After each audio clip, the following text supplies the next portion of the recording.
Tá aparecendo para vocês já? Tá sim. Tá sim, Marcos. Beleza. Então, vamos lá. Compostagem, a gente tem vários processos. Construção, montagem, funcionamento, como manter ela, seleção de resíduos, como usar, né? Enfim. Para nossa construção, o que nós vamos precisar? Essa pode ser feita em casa de forma bem simples, tá? Em escolas, geralmente, dá para usar também essas pequenas. Mas é recomendado, como você vai ter uma área maior, igual eu vou mostrar a foto para vocês no final, que você tenha uma composteira maior, para que seja proporcional à quantidade que você vai usar de adubo, tá?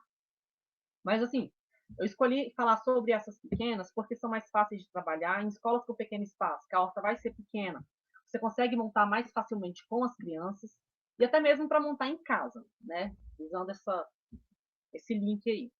São necessários 3 recipientes plásticos que tenham tampas, tá? E que sejam de tamanho igual. Aí o tamanho vai depender da quantidade de resíduos que você vai ter.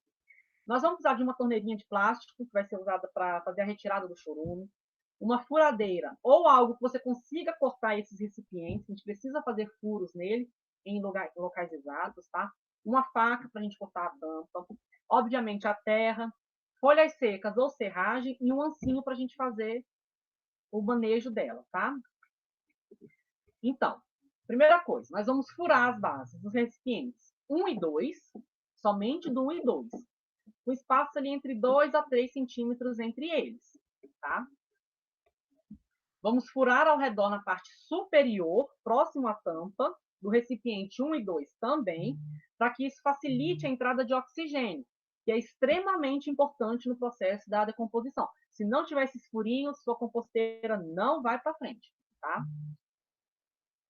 Usando a faca, nós vamos retirar o centro das tampas do 2 e do 3, deixando uma borda. Não vai tirar toda ela, a gente vai deixar uma bordinha para apoiar uma na outra, um recipiente no outro, né? No 3, a gente vai fazer um furo embaixo, tá? Para encaixar a nossa torneirinha, para poder facilitar a coleta do chorume. Não colocar muito baixo, porque senão também você não consegue fazer a coleta, tá? Ele vai ficar condensando, ele vai dar uma endurecida embaixo e ele não vai passar pela torneirinha.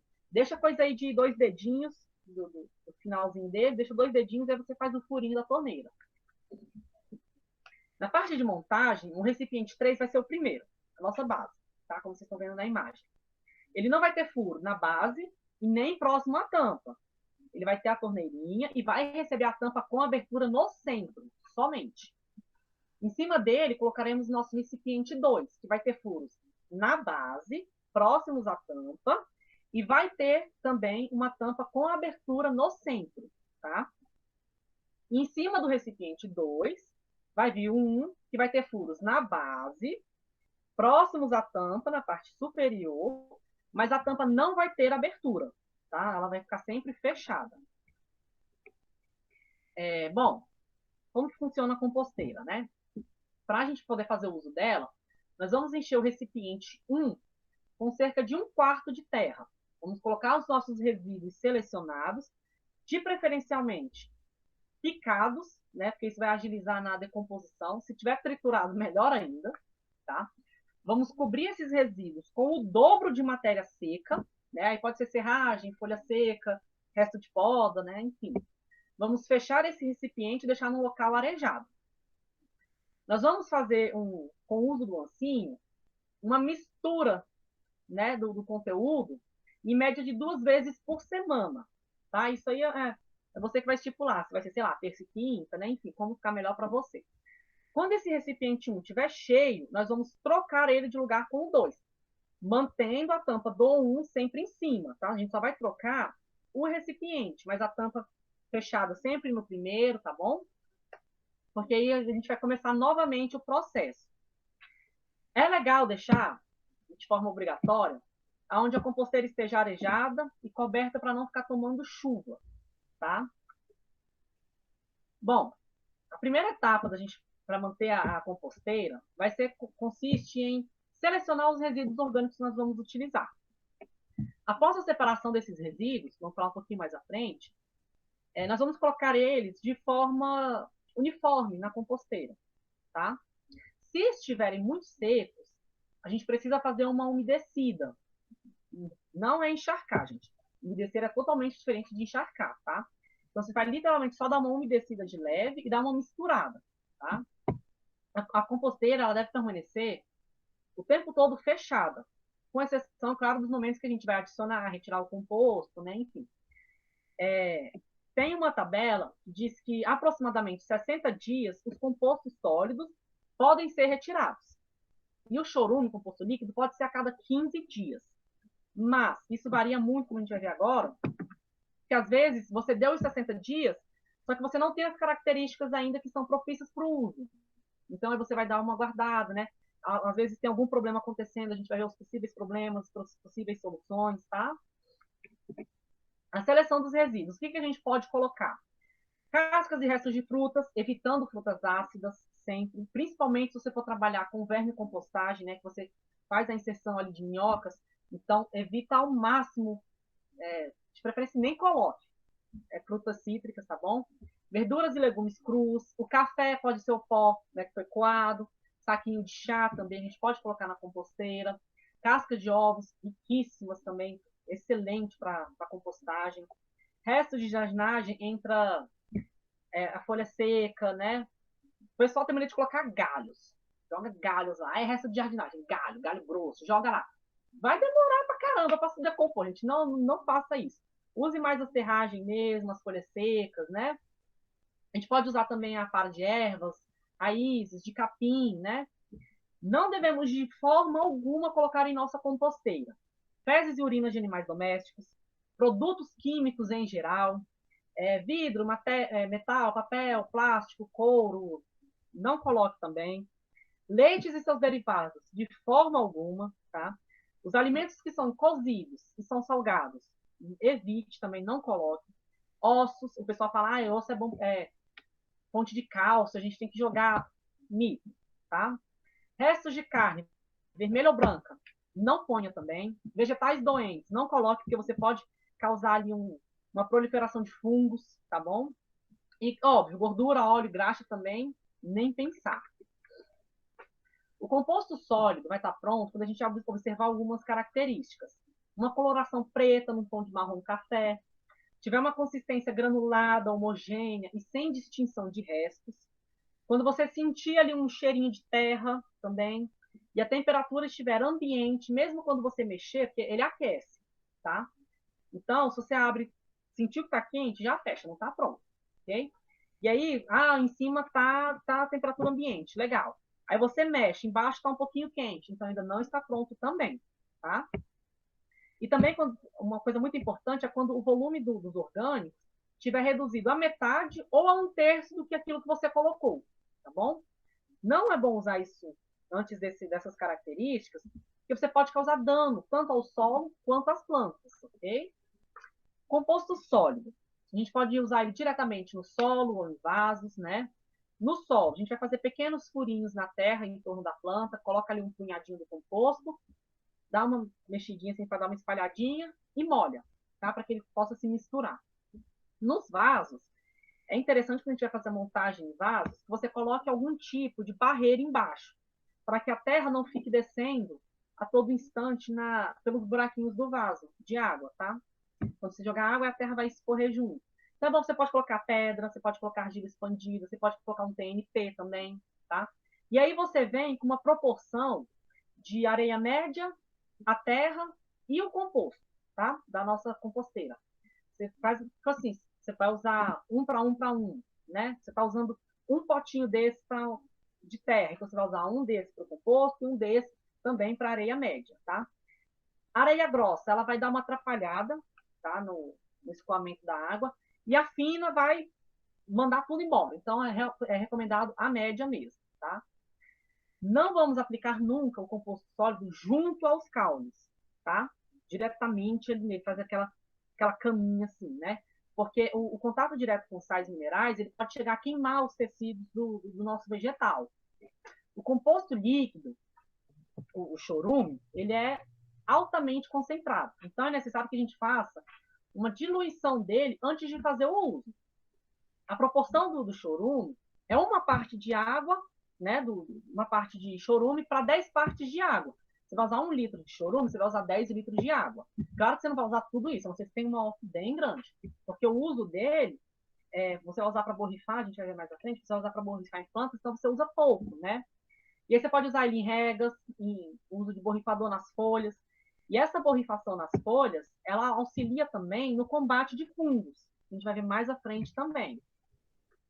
Bom, a gente pode ter algumas dificuldades na nossa composteira. Ela pode apresentar um cheiro ruim. Inicialmente, claro que vai ter, mas depois é comum que esse cheiro se dissolva, tá? Se dissipe. O que pode ser se manter o cheiro ruim? Pode ser falta de oxigênio devido à compactação, aí a gente precisa dar uma revolvida naquele material. Pode ser falta de oxigênio devido ao excesso de água, então é bom a gente jogar um pouquinho de serragem, né, de folhas, que são riquíssimos em carbono para ajudar nisso. E se o cheiro também estiver com semelhança à amônia, a gente faz essa adição de palha, folhas, né? Se ele te apresentar uma cor branca acinzentada, é falta de água e possivelmente presença de fungos. Então a gente vai dar uma revolvida e uma leve umedecida somente, tá? De preferência não umedecer, porque pode ser que você contribua um pouco mais para o fungo se desenvolver, tá? Porque essa umedecida é bem leve mesmo. Tá com excesso de umidade, excesso de água. A gente vai ter que evitar a incidência de água naquele período até que ele dê uma secada, tá? E também de materiais orgânicos que estejam muito úmidos, tá? O composto não está aquecendo. Pode ser falta de nitrogênio ou de micro-organismos. Aí é bom a gente adicionar de novo podas frescas de grama, esterco fresco, né? Então, resto de verduras. Pode ser pouca umidade também, para ele não estar aquecendo. Então, a gente dá uma adicionada de água enquanto está revolvendo, mas bem pouca. Ele não está aquecendo porque você não está mexendo a sua composteira. Então, você vai lá, pega o material que está na borda, que está embaixo, vai revolvendo aquilo tudo, né? E pode ser também que ele não está aquecendo porque ele já está pronto. Então, você vai verificar a maturidade e obedecer aquelas regrinhas, aquelas características passadas anteriormente.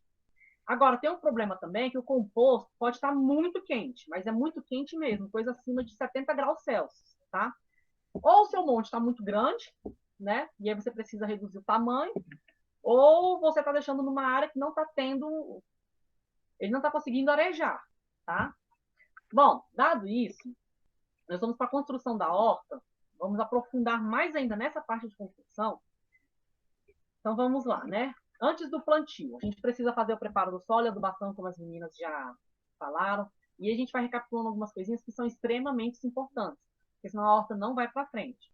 A gente tem que preparar o solo antes do plantio, faz um revolvimento da terra em cerca de 25 centímetros para deixar ela bem fofinha, quebra os torrões, né, da terra compactada também, não é legal deixar, porque às vezes a planta pode vir a raiz, bater em um e não ter força suficiente para contornar ele, ou então quebrar ele mesmo, né? Fazer a adubação pelo menos 15 dias antes do plantio e regar também, obviamente, 2 a 3 dias por semana durante o processo, né? O uso da sementeira, ele se dá porque algumas espécies, elas são muito sensíveis. Então, é bom a gente colocar elas na sementeira, porque ali ela não vai ter competição, ali ela não vai ter problema, ali você vai deixar ela num local de fácil acesso, que você consegue estar olhando, você consegue cuidar. Tá? Então, a planta consegue se desenvolver e aí você faz o transplante dela, certo? Bom, para plantar numa sementeira, a gente pode usar também, não necessariamente a sementeira, igual na foto. A gente pode usar copinhos plásticos, de isopor, né? Bandejas de isopor dá para fazer também. Dá para reaproveitar de tudo. Vamos fazer furinhos no centro, preencher com terra até quase o topo, deixar uma bordinha fina, né?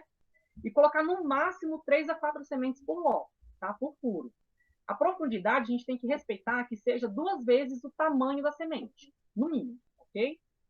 E sempre manter o solo bem úmido, mas não com excesso de água e, de preferência, a meia sombra. A gente precisa respeitar, falando sobre o espaçamento geral da horta, o espaço que cada espécie precisa, né? Ele pode ser dividido aí entre 1 metro de distância entre linhas e de 0,30 centímetros a 1 metro de planta, né? Na mesma linha. O espaçamento, ele é tabelado, né? Tipo assim, quem falou isso é para poder deixar bonito. Não é.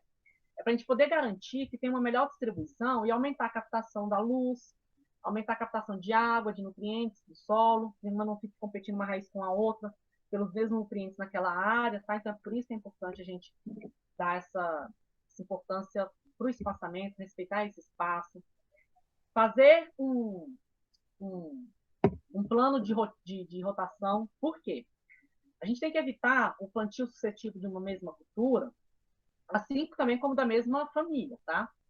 Porque a gente vai, após fazer a retirada de um, a gente planta de outro. Por quê?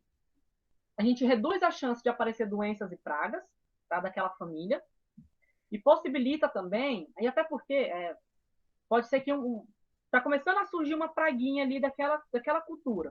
Você muda, não é mais o alimento dela, então você reduz aquela população, tá? Você mantém um controle, só fazendo a rotação.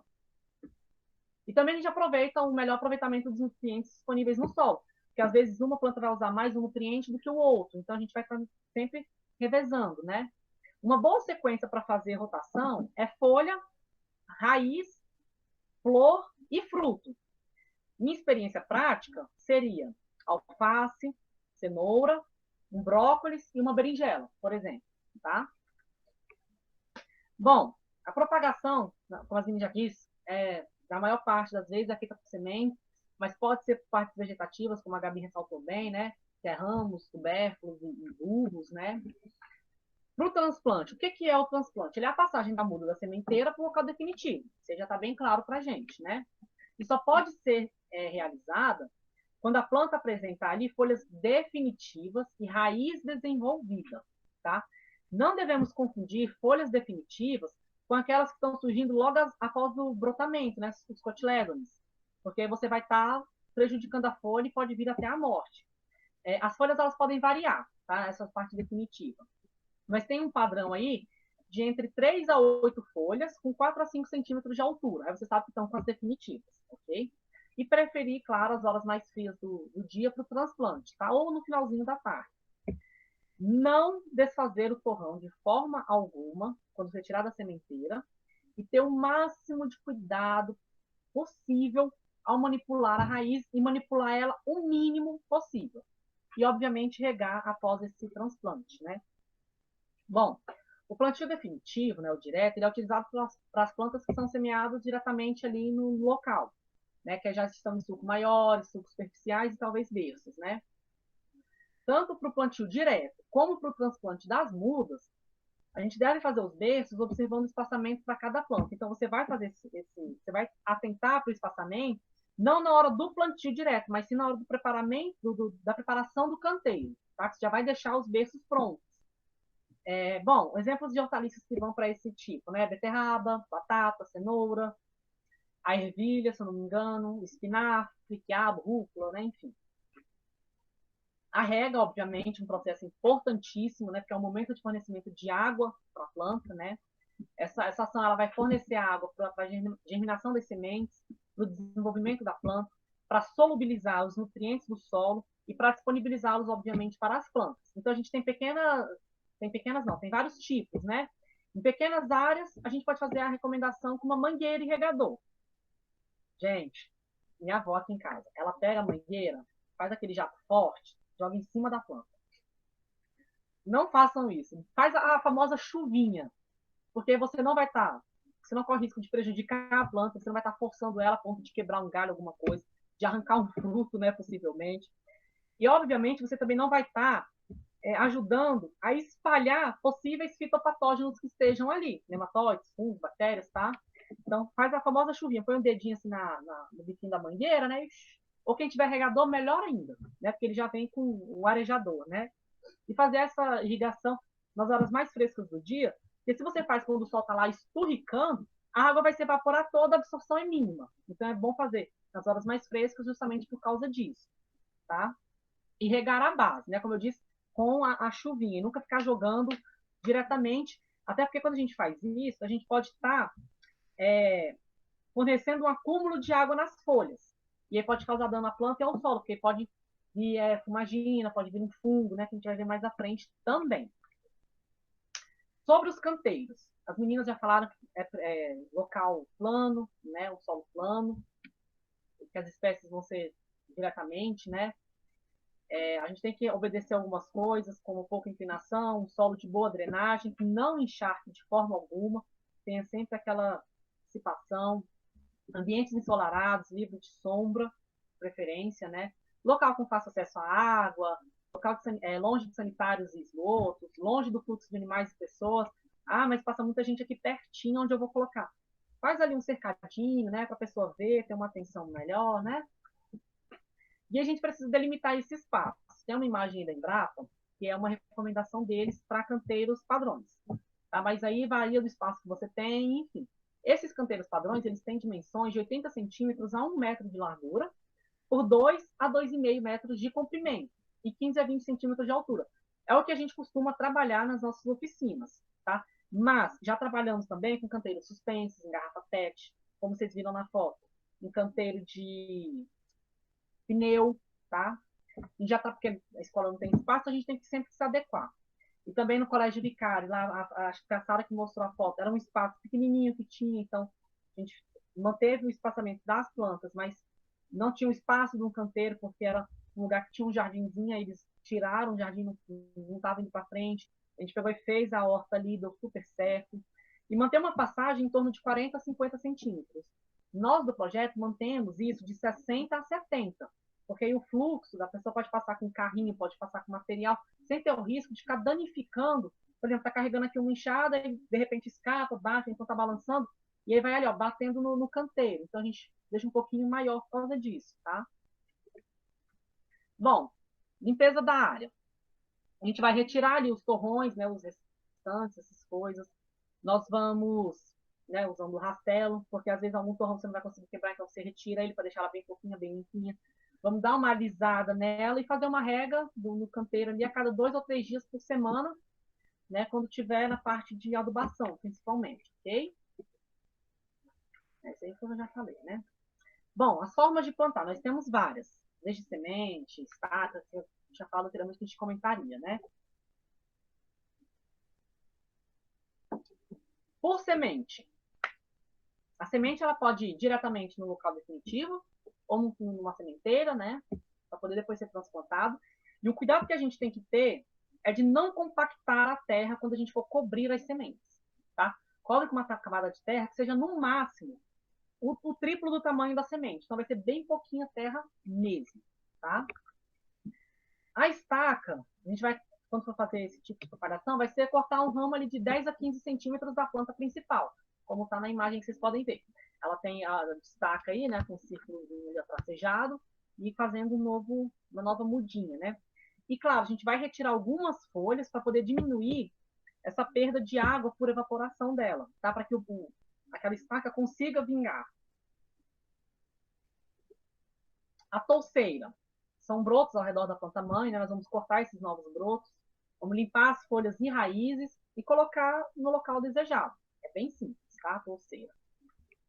E sempre ficar regando após fazer tudo isso, tá? Se você puder deixar o solo umedecido um momento antes de você fazer, melhor ainda, porque já fica mais fácil de você fazer a inserção, tá, das espécies. E por muda, né, o mais conhecido de todos, já são as plantas mais desenvolvidas, né? Aí pode ser para o transplante ou você já comprar pronta, colocar lá. E a gente tem que ter cuidado quando for fazer a transferência dela, para não quebrar o torrão, sempre manter ele, porque quebrando o torrão, às vezes você pode danificar as raízes, e aí a planta não vai se desenvolver, tá bom? Bom, aqui a gente tem a imagem da composteira maior, vocês podem ver, que tem um canteiro lá enorme da escola. Né? Então a gente estava trabalhando com ele, a gente estava de uma composteira maior. Aí vocês vão ver que tem são 4 armários, né, que a escola utilizava. Só que aí a gente falou, ó, vocês não estão usando, por que a gente não usa para compostagem? Ao invés de comprar caixas, que era a ideia inicial e tudo. Aí a diretora falou, ó, boa ideia, vamos usar. Fizeram a limpeza, então assim, quanto maior a área que você tiver, maior a composteira de preferência, tá? Que seja proporcional. Foram, se eu não me engano, foram 4 ou 5 canteiros imensos que a gente fez, né? Só que, assim, na verdade, essa escola a gente ia fazer uma mandala, um formato de mandala, ia ficar lindo, né? Só que aí, quem foi limpar a área levou um trator. E aí ele já fez esse preparo todo, a gente só chegou e finalizou. Então, assim, chegou e a gente falou, não vamos desmanchar, já está tudo pronto, bonitinho, vamos usar. Né? Ela é como se fosse trabalho a menos, né? A gente pode usar o tempo para outras coisas. Nessa outra escola já foi no pneu, porque a gente não tinha espaço. O espaço livre que a escola tinha é esse aí que vocês estão vendo, onde tem onde a gente montou. Nas fotos não está mostrando, mas aqui para a esquerda, depois dessa canaleta, a gente colocou, são tipo uma estrutura de metal, né? Tinha uns pés, e ela vinha só um cano assim. E a gente pegou barbante, colocou, amarrou e amarrou a garrafa PET embaixo. As fotos eu não consegui achar para mostrar para vocês. E aí a gente colocava uma aqui mais baixinha, a outra mais altinha, mais baixinha, porque a gente aproveitava mais o espaço. Ao invés de colocar tudo no mesmo nível, aí ficariam menos, né? Por causa que uma garrafa ia ficar batendo na outra. Então a gente colocava uma mais baixa, uma mais alta, porque acabava que ficava distribuído e a gente praticamente dobrou a quantidade que teria, né? Bom, tem uma frase da Audrey Hepburn, que eu acho linda e é o que a gente leva no projeto, que plantar uma horta é acreditar no amanhã. Então, nós vamos ver isso também no quarto momento, sobre a parte das crianças, né? Como fazer a inserção direta nas disciplinas, que o quarto momento é todo esse conteúdo teórico de como que pode ser aproveitado o ambiente escolar, o laboratório vivo da horta, né? No ambiente escolar, nas disciplinas, na sua interdisciplinaridade. Tá? No terceiro momento, a gente vai ver sobre a manutenção da nossa horta, nós vamos ver sobre algumas experiências práticas, nós vamos ver sobre o controle da horta, porque pode ter alguns problemas também, tá bom? E como já fazer a inserção direta das crianças na manutenção. Como vai até meio-dia, talvez a gente não gaste até meio-dia, mas é muito tempo para ficar sentado na frente do computador e tudo mais. Eu sugiro que a gente faça um intervalo. Pois aí vocês escolhem de 5 ou 10 minutinhos, manda a sugestão aí no chat, para fazer esse intervalo, dar uma esticada na perna, tomar uma água, raciocinar o que a gente já viu até agora, fazer perguntas, tá bom? Agora, se vocês quiserem, a gente pode ir direto. Por mim, é vocês que escolhem, tá bom? Aí mandem no chat, vocês querem 5 minutinhos, 10? Ah, eu preciso fazer uma ligação, preciso de 10 minutinhos. Manda aí no chat que a gente dá esse intervalo e depois damos sequência, ok? E aí eu já vou aproveitar e lançar a primeira lista de frequência. Vocês vão assinar só o nome e o e-mail, que é para obtenção do certificado. E no final vai ter outra. Aí essa, que é de confirmação. E essa também, no final, essa segunda lista, ela tem um feedback que não é obrigatório responder, você escolhe se quer ou não responder, tá bom? Só que é interessante para o nosso trabalho do projeto e também do minicurso, tá bom? Então seria interessante vocês responderem. Eu vou responder as perguntas e aí, terminando, a gente passa para o intervalo. Tá, vamos lá. Qualquer pedacinho de terra que você plantar, um vaso, uma área que você... Nós temos... Exatamente, Sara, pense na sua composteira como uma pessoa vegana. A Pamiela perguntou, a terra que foi utilizada na compostagem precisa ser trocada também? Pamiela, é o seguinte, como você vai estar fazendo uso daquela terra, você vai tirar ela para jogar no seu canteiro, você vai ter que estar sempre acrescentando, porque você colocou as medidas ali, né, em proporção, né, que a gente passou lá na compostagem, e aí você vai usar todo aquele pedaço ali, que já vai estar tudo pronto, vai estar tudo misturado de forma uniforme, homogênea, então você não vai ter mais terra, bem dizer. A não ser que você sempre vá mantendo, deixa um pouquinho, e aí vai jogando de novo terra, joga os resíduos, né? Então você sempre vai estar fazendo essa adição, tá? Muito bom, Cristina. Dá para usar, mas fazendo aquele chuveirinho, né? Bom, pessoal, então eu vou mandar o link para vocês aqui, tá? Da lista de frequência. E aí vocês assinam, a gente faz esses 10 minutinhos de intervalo. E aí, deixa eu parar esse compartilhamento. São 10h08, então 10h18 a gente retorna. Beleza? Não mandou, não? Mandou, não, né? Agora, se tiverem dúvidas, perguntas, podem perguntar que a gente esclarece antes de sair, beleza? Maria José, eu acho que a gente podia parar a gravação por causa desse intervalo, né? E a gente inicia a outra quando começar o próximo momento, né? Acho que seria bacana isso daí também, viu, Marcos? Porque não fica tão longo. Perfeito. Né? Bom, pessoal, eu vou me ausentar um minutinho só para pegar uma água e